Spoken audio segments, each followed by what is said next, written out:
Bonsoir, mes amis, and welcome back to the Ultimate Fashion History with me, fashion historian, costume consultant, and Agatha Christie fanatic, Amanda Hallay, and an episode of Faith Film Fashion that I have been so excited about putting together. And I should probably say that this is due to popular request. I have had more emails requesting an episode on the ITV series Agatha Christie's Poirot, starring, well, I have to say it, the only actor who has ever portrayed Hercule Poirot to my liking, Sir David Suchet. I have had so many requests to do a Poirot tribute, and one of those requests comes from me, because I have said over the past 5 or 6 years, Amanda, you have got to do an episode on your favourite TV show. Okay, Poirot is up there in my top 5 all-time favourite TV shows, along with Foyle's War, CSI, and various true crime shows. But Poirot, without a doubt, is the TV show that I have watched the most often. I watched the very first episode in November 1989 on regular terrestrial TV in Great Britain. I was living in England at the time, and I was instantly hooked because I was already a big Agatha Christie fan, obviously. And then I'd have to wait each week. I think it aired on Sunday nights. Correct me if I'm wrong. That was a long time ago. And I watched it for the next 25 years. And not only is it one of my favorite TV shows, but I honestly think it is my most watched TV show, especially since the advent of streaming, because it is my comfort show. We all have comfort shows, don't we? Shows that we put on when the world seems a little scary, or life seems a little cold, or we just want something cozy to fall asleep to, or we can't find anything better to put on. I always go back to Poirot, and fortunately Rupert, my husband, is very happy to go back to Poirot as well. Before I begin, just to remind you that I don't do comments here, but I'll leave all of my contact details, and you can also join the Ultimate Fashion History Facebook group. We are all huge Poirot fans over there, and have you noticed I have attempted, yet again, a 1930s hairdo in honour of this episode. Those of you who watch the channel regularly will know that I often attempt and fail at 1930s hairdos, but I think this one is mildly successful.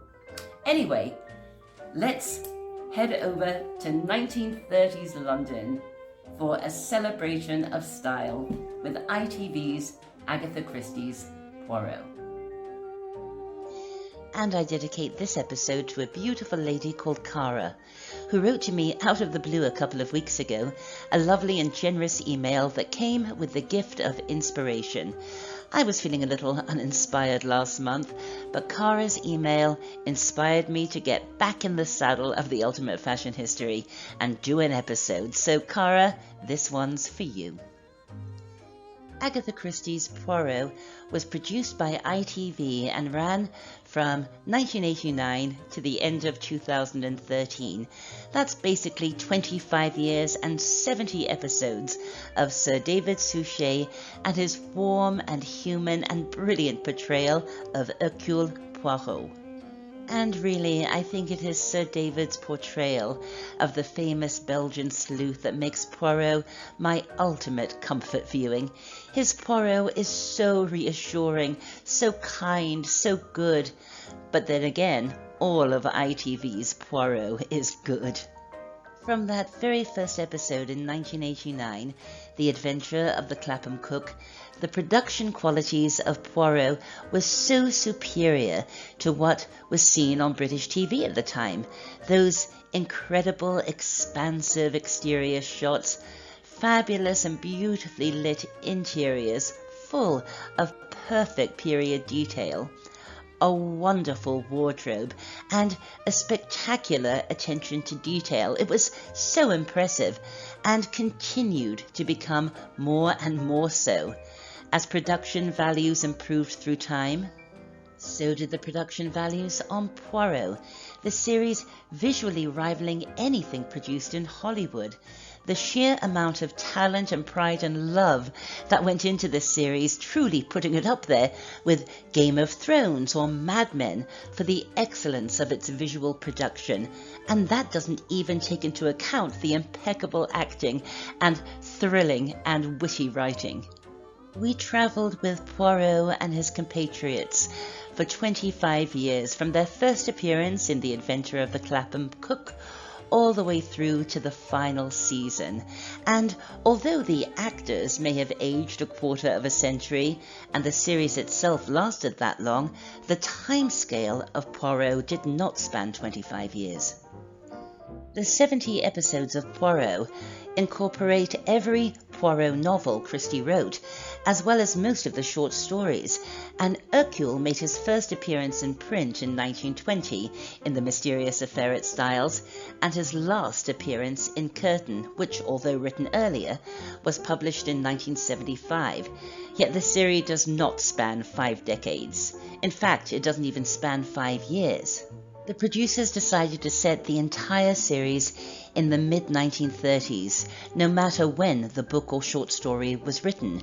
And although in the final season the setting moves into a slightly later 1930s, as a couple of the plots involve the coming of war, and we see this echoed in the wardrobe, with shorter skirts on the ladies and the start of padded shoulders, Poirot is pure 1930s, at the height of its glamorous glory and at the lows of the grim Great Depression.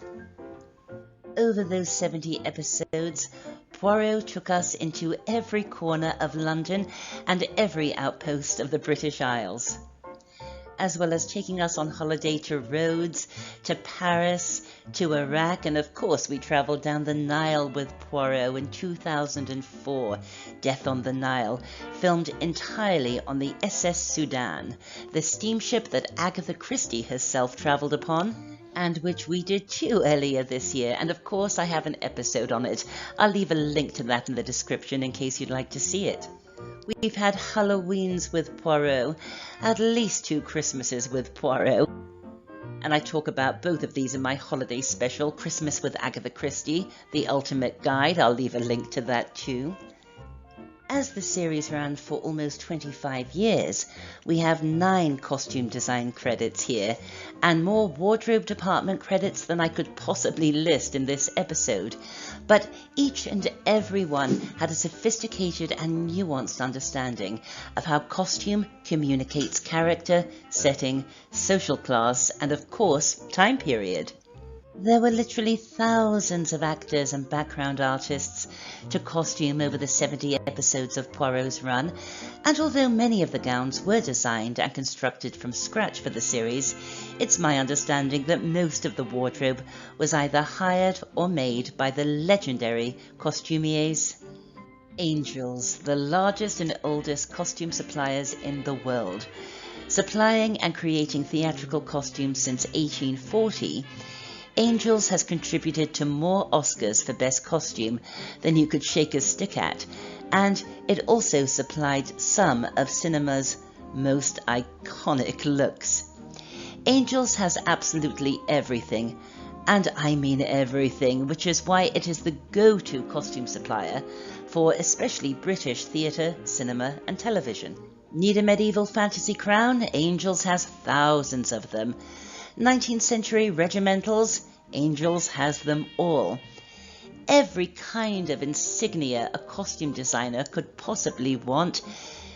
Every jacket from every era, in every textile, in every size. Look at that endless rack of 1940s ladies' skirts you see there on the right. And what I love about Angels is its specificity.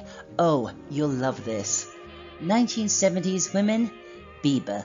So a costume designer or wardrobe supervisor who has to dress a young woman in the early 1970s, but a very trendy young woman, she's sure to head to the Bieber rack. And so for anything 1930s, the wardrobe department of Poirot was very well served. But of course, Angels also make costumes, either from their own designs or from those provided by a costume designer, and they have an expert gentleman's tailoring department, which is just as well, considering how exacting Monsieur Hercule Poirot is when it comes to his personal wardrobe. So let's take a look at the leading and recurring characters in Poirot and see just how brilliantly the wardrobe department brought them to life. Wearing padding to create Poirot's rather egg-shaped physique, David Suchet had quite the say in Poirot's on-screen wardrobe, insisting that his character only be dressed as described in Christie's novels. And he absolutely was, with his impeccable morning suits, rather old-fashioned winged collars, his neat little waistcoats with his signature watch fob and pince-nez, all topped off with his Homburg hats. And let us not forget his polished patent shoes and spats, both unbelievably out of date for day wear by the mid-1930s, and the cause of many problems for poor Hercule, especially when solving crime in the muddy countryside. And with his patent shoes and spats and swan-topped cane, neat little out-of-date suits and bow ties, Hercule often doesn't look entirely at ease on, say, a beach or relaxing in a deck chair, and this just adds to the charm of his character and the affection we have for him. But hey, Poirot does relax at home and let it all hang out. When he puts his smoking jacket on, these beautiful embroidered smoking jackets we see Poirot don when he comes home, taking off the jacket of his morning suit and slipping into something comfortable. And of course I'm being sarcastic, because even in his most relaxed and private moments, Poirot still sports his stiff-winged collars and waistcoats and bow ties and spats. And even though many characters in the series make fun of Poirot's sartorial stylings, he is a true 20th century style icon, and both David Suchet and the wardrobe department of Poirot never ever dropped the ball on his fastidious fashion favourites. Detail is everything when it comes to Poirot, down to his vase-shaped lapel pin. They were known as Toussi-Moussi boutonnières, Toussi-Moussi meaning little posy, in which to put fresh flowers, and we even get the backstory to his lapel pin in an episode called The Chocolate Box, a flashback episode where we find Sir David in a hairpiece to represent a younger Poirot, receiving it as a gift from a lovely lady. Yet surely Poirot's most famous fashion signifier is his fastidious and spectacular moustache. Evidently, the makeup department on Poirot tried 40 different false moustaches before they found one that was both impressive but not at all ridiculous or too comical, and as the years went by, the shape of the moustache changed.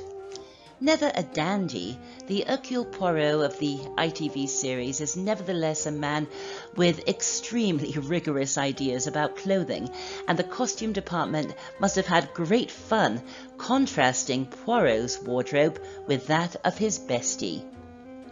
I say, Poirot, it's Captain Arthur Hastings, a character infused with so much lovability by the handsome and elegant actor Hugh Fraser. Not perhaps the sharpest tool in the box, Hastings exudes an enthusiastic warmth, a bit like a golden retriever, and this is played out perfectly in his wardrobe. Unlike the textiles used for the wardrobe of Poirot, Hastings is all herringbone and Highland tweed, the modern collared shirts, pattern ties, and his selection of warm-toned trilbies and fedoras. Doesn't he look great? Nearly always dressed in a warm palette with textured layers, Hastings is a man of means, although I'm not sure how, as he seems to spend most of his time just dossing around Poirot's apartment, but his wardrobe is the perfect representation of the town and country approach to clothing as adopted by British men of Hastings' social standing in the 1930s. When in town, one can only imagine that Hastings spends as much time at his tailor's as Poirot does at his. I mean, look at this impeccably cut, double-breasted town suit here.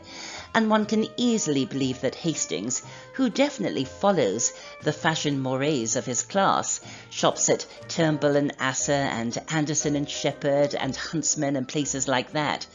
But as Poirot often teases him, Hastings, he was the man of action.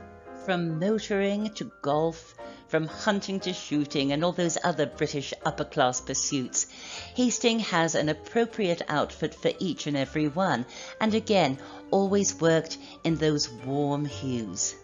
And this idea that Hastings is a man who is comfortable in his own skin is enhanced very nicely with his enviable collection of knitwear, especially his sweater vests.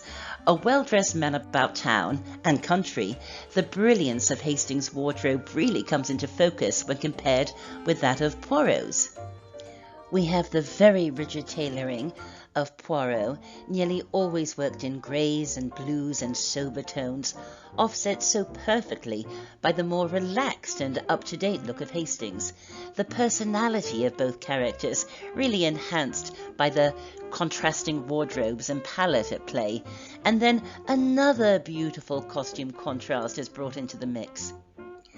With Chief Inspector Japp, Poirot's Scotland Yard buddy, a man who could not care less about fashion, his suits and coats are clearly off the rack and often a little too large. Clearly Japp thinks the idea of having even an off-the-peg suit tailored to him to be a waste of money, and his shirts are often crumpled and his ties are often askew. And he is clearly more comfortable like this, his undervest showing beneath an unbuttoned collarless shirt, his baggy pants held up with braces. To no-nonsense Japp, comfort is more important than style. And while we sense he understands Hastings' sartorial efforts, that's how the posh blokes dress after all, he often seems quite baffled by Hercule's immaculate attention to clothing detail. And it's when you see the three together, you realise just how clever the costume department of Poirot was, as not only are the three personalities of the characters in play with their costumes, but their social status and standing as well. Although obviously very wealthy, Poirot is an outsider, a Belgian refugee, and he is dressed as an outsider. Hastings is the quintessential upper-class insider, following all the sartorial fashion rules, and then we have the working-class Japp who, although probably quite well paid by Scotland Yard, he has had to work his way up, and he is a man to whom the idea of fashion doesn't enter the picture. But where would these men be without the woman who seems to keep everyone in order? Poirot's secretary, although she's more what we'd call a PA today, the incomparable Miss Lemon. Now, in the books, Miss Lemon gets next to no play and hardly any physical description. The best that we have comes from Hercule Poirot's description of Miss Lemon as being unbelievably ugly and incredibly efficient. Well, the efficiency stayed in the TV series, but all ideas of Miss Lemon as being unbelievably ugly soon went out of the window when the beautiful and elegant Pauline Moran was cast in the role, and between the writers and Moran's unbelievably eccentric performance, one of British TV's most beloved characters was born. A deliciously dichotomous character, Miss Lemon's obsession with perfecting the perfect filing system is interestingly offset by her interest in the occult, but also with her utterly irrefutable love of fashion. It was a stroke of pure genius to turn Miss Lemon into a clothes horse. Her wardrobe is a source of endless fascination. No, these are not really 1930s secretary work clothes. Miss Lemon is, by 1930s fashion standards, incredibly chic, and the detail of her sharply tailored dresses and sharp little suits, hats and coats, her immaculate coiffes, all of it speak perfectly to the character's interest in fashion and just how up-to-date she was. Look at these clothing details, the interesting knitted collars and bows and those incredibly chic hats. I could do an entire episode on Miss Lemon's hats. And none of this is out of character. We know Miss Lemon goes to the movies because she mentions it in an episode. She lives in London and would constantly have been passing the windows of the city's most fashionable shops. And there is no doubt in my mind that Miss Lemon read Vogue. But how could she afford such stylish creations, even on a generous secretary's salary? Well, the clue is in the period itself. This was an era when a huge number of women made their own clothes. And if they were hopeless at following a pattern, as am I, then they take that pattern to a local seamstress who could run them up the dress or blouse or skirt in their own size with the fabric of their choice. Yet Miss Lemon was so accomplished that I imagine she delighted in immaculately creating her own couture wardrobe from Vogue patterns, like here or here. Look at these wonderful day dresses on the right. Can't you imagine Miss Lemon wearing every single one of them? I can. And the same is true for knitwear. You cannot move for 1930s knitwear patterns like this one here. And a very similar sweater is worn by Miss Lemon. Now, I have no idea if Miss Lemon's sweater is an original piece of 1930s knitwear or if it was machine knit from a vintage pattern at Angels, but either way, it gets a second outing in Poirot in the episode Cat Among the Pigeons. And guess what?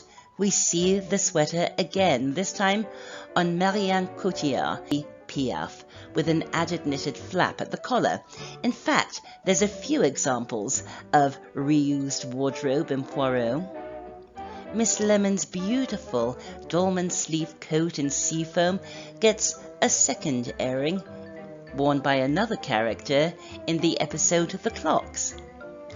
This exquisitely embroidered evening gown we see in the episode After the Funeral is worn again in Appointment with Death by Elizabeth McGovern, same dress.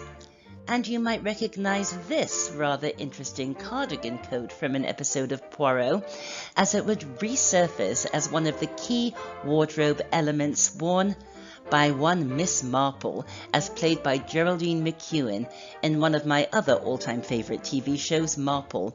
The buttons have been changed from tortoiseshell to wood, but it's the same cardi. Whenever I spot some recycled wardrobe, I always think it adds to the authenticity. Very few women of the 1930s dressed exclusively in couture, unique to them, and even women who did go to the expensive couturiers would be getting the same design as someone else. But most people bought the same patterns, or they bought their clothes retail just as we do today. So whether you buy your clothes at Gucci or at H&M, there are going to be hundreds or even thousands of other people out there who bought the exact same garment, and it was the same in the age of Poirot. So when I spot recycled wardrobe, it doesn't bother me a bit. In fact, I think it rather adds to the mood. All right, I have to talk about one of my other favourite recurring characters in Poirot, famous apple-chomping mystery writer Ariadne Oliver, as played with gleeful delight by Zoe Wanamaker. Agatha Christie said that Ariadne Oliver was loosely based on herself, although in terms of her on-screen style in Poirot, the costume department eschewed the rather sensible country life clothing favoured by Christie and gave Ariadne a far more exotic look. Ariadne Oliver is what we now call a creative, and this is reflected in her wardrobe, which cleverly keeps her contemporary to the 1930s, but harks back to her younger days in the 1910s and 1920s. Ariadne's fashion silhouette is very loose or dropped-waisted with lots of long hanging beaded necklaces. In fact, Ariadne's look owes far more to the bohemian style of the 1920s than it does to the neat and tailored 1930s, which again is in perfect keeping with her character. She wears a lot of luxurious textures, a lot of beaded and embroidered jackets and dresses that really speak to the trend for exoticism in the 1910s, 1920s. I think many of us get a little stuck in the style of our younger years. I know I do. I'm from the 80s, so big hair will always mean good hair. And take a look at Ariadne's evening look here in the episode cards on the table. While the other ladies are wearing body-hugging evening gowns tailored to fit the waist, Ariadne's is a loose 20s shift dress, complete with headband and feather. It's so similar to this beaded evening gown from the Roaring Twenties, isn't it? And again, when you put Ariadne next to her pal Poirot, the contrast is so much fun. He, so neat and tailored and minimalist in his approach to style, and Ariadne, so exotic and flamboyant, full of pattern and texture. And while both characters are dressed a little behind the times for the 1930s, neither ridiculously so. They're people who decided what they like and what suits them, and they've stuck to it. And this is what I love about the costumes in Poirot. Nothing looks remotely anachronistic, but nothing is cookie-cutter 1930s either. So often a period movie or TV show will just put everyone in the fashion of the era and call it a day, but that's not what real life is like. We're not all walking around wearing the latest Prada collection, are we? And in the vast universe of Poirot, with so many characters drawn from so many walks of life and professions and financial realities, the costume department really understood this, and absolutely everyone is dressed to character. Some characters are rich and chic. Some are rather dowdy. Some characters have no fashion sense whatsoever, while others have a great deal of it. Some are struggling at the very bottom of the Great Depression, and others not so much. And please take a look at the applique on this suit. It is utterly exquisite, and I'm thinking that perhaps the suit came from Angels and the applique was added by the costume designers to zhuzh this outfit up a little more. And again, just as in real life, there are always going to be people who step outside of fashion's mores. There are those who are stuck in the past, like Sarah Miles's character here with her Edwardian hairdo and a sort of 1910 Paul Poiret approach to evening wear. There's always going to be people who are a giddy step ahead of fashion, like this artistic character with flowers painted on her arms. And even in the 30s, there were men who were more casual than the average, and those who were utterly bohemian.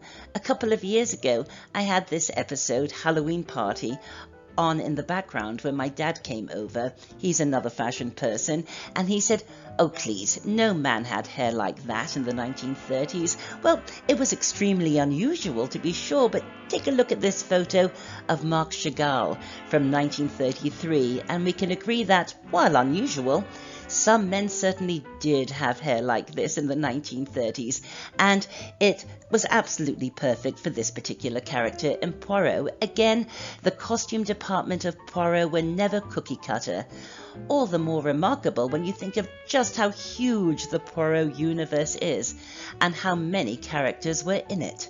Everybody needed wardrobe, from people working in a pie factory to tango dancers, railway workers, archaeologists, parlour maids, an awful lot of parlour maids, secretaries to schoolgirls, waitresses in tea shops, and crazy cat ladies. Everybody dressed perfectly to period, but also perfectly to character.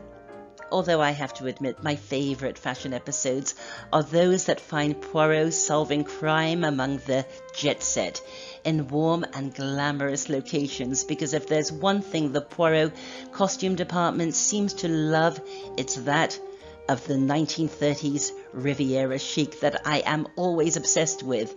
Take a look at this ensemble from Death on the Nile. Oh, be still my heart. Anyway, the wardrobe department had a lot of actors and extras to dress, and were at times particularly clever and imaginative when it came to sourcing wardrobe. For example, take a look at this blouse here from Cat Among the Pigeons. Look at that print with the Erte-style faces. Now, I may be wrong, but I don't think this blouse comes from the 1930s. The print is really deco looking, but 1930s prints weren't quite so self-referential. This blouse looks more like a 70s deco revival garment, or at least made from 1970s fabric stock, at least to my eyes, as the early 70s was in love with figurative art in the deco style. And so I wonder if this blouse, or at least the fabric for it, was a product of the 70s and not the 1930s, and yet it works so perfectly in this episode and really communicates the period. The blouse that Ariadne wears here, when I looked closely at the buttons and button placket and how the blouse moved on screen, I really got the feeling that this too might be from the 1970s. It clung in the way that nylon does, or even perhaps a man's shirt from the 70s, with its love of abstracted deco graphics. I mean, I could be wrong, but if I'm not, it really speaks to just how clever the costume department of Poirot was, and how very well they knew their fashion history. Can't find something from the 1930s? At Angels that will work in a scene, run over to the 70s and pull some deco revival stuff. Put into context, it works, and it really does. The fashion palette of Poirot trends towards that soft, muted palette of the early to mid-1930s. But in the last two seasons, as we move to the end of the decade, we see the bolder, more saturated palette of the war years. And we can't talk about a celebration of style without giving enormous kudos to the hair, makeup and wig departments that worked on Poirot. Has there ever been a more perfectly pin-curled TV show? And yes, the glamorous beauty aesthetic of the 30s was always conveyed with perfection, but these departments did an amazing job in transforming actors into character and period. For example, I was halfway through the episode The Clocks from 2009 before I realised that the haughty head of a typing pool, the unpleasant Miss Martindale, was actually lovely actress Leslie Sharp, and she's one of my favourite actresses. I didn't even recognise her. Although I have rewatched 69 of those 70 episodes time and time again, I have never watched the final episode, Curtain. And if you know what happens in Curtain, then you'll understand why. ITV's Agatha Christie's Poirot is my happy place. And although, yes, hundreds of people get horribly murdered, there is still something so soothing and cheery and cozy about the show. And if you don't believe me, just look at Hercule Poirot trying fish and chips for the very first time. Well, I hope you enjoyed that episode with me, Amanda Hallay, here on The Ultimate Fashion History. You can contact me through my website, amandahallay.com. Join that Ultimate Fashion History Facebook group. We always have a lot of fun over there. If you are into vintage books, please check out our publishing company, Dean Street Press, and join the Dean Street Press Facebook group as well. If you're into vintage books, especially murder mysteries, I will leave links to everything, and I'll be back very soon with more episodes here on the UFH. Until then, à tout à l'heure, mes amis, and thanks for watching. Bye for now.